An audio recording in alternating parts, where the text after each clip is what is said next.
first leading role that you did?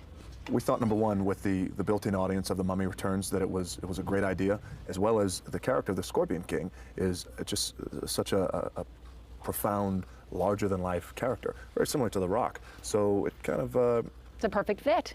perfect fit, if you will.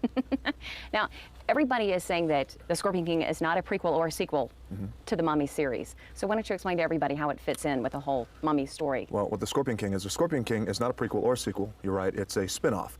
In the Mummy series, within the Mummy series, we had The Mummy, of course, and The Mummy Returns, and The Scorpion King is a movie based on the character of the Scorpion King and how he actually became a king. You know, everybody talks about your association with the WWF and how you must be doing all of your stunts in this movie because you're used to doing them on a daily basis with the WWF. So what are you doing for this movie? Are you going, wait a minute, I'm the star in this movie, gotta sit back and let the stunt guys do the work, or are you doing it? No, I'm definitely not doing that. I'm proud to say I'm doing all of my own stunts. You know, the audiences today, they're very aware of what's going on. They're very aware of camera tricks and cutaways, and they're a very savvy audience. So it was important to me that they knew that I was doing all of my own stunts, only because I felt that I can physically do them. Since we're talking about stunts, have you felt like you've gotten beat up on the set at all, more so than in the WWF? Well,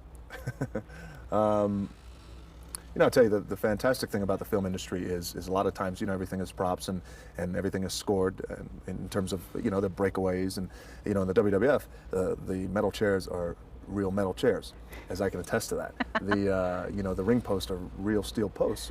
You know, nothing is breakaway or anything like that. So, as I've always told, you know, some of my WWF teammates, they'd have a ball in the film industry. But I've heard my share of bumps and bruises, and you know, we're dealing with staffs and we're dealing with swords, and the swords are real, they're real aluminum, so they're hard, and at times, I mean, there was one particular shot in the film where myself and Memnon actually clashed together our metal swords, and they literally shatter. And that was unscripted, and we had metal swords going everywhere and things like that, so it definitely gets dangerous. How about being on the set of a movie compared to doing your WWF stint?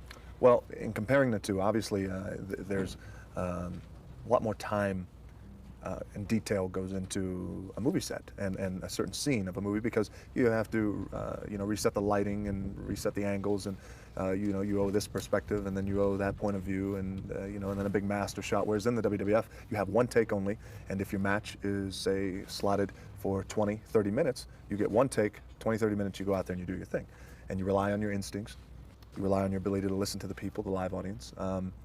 You know, whereas here in film, obviously I rely on the direction of the director and the chemistry I have with my my fellow actors and everybody else on the set. And you know, it's great because it's such a larger scale than any live show on television that I've been a part of.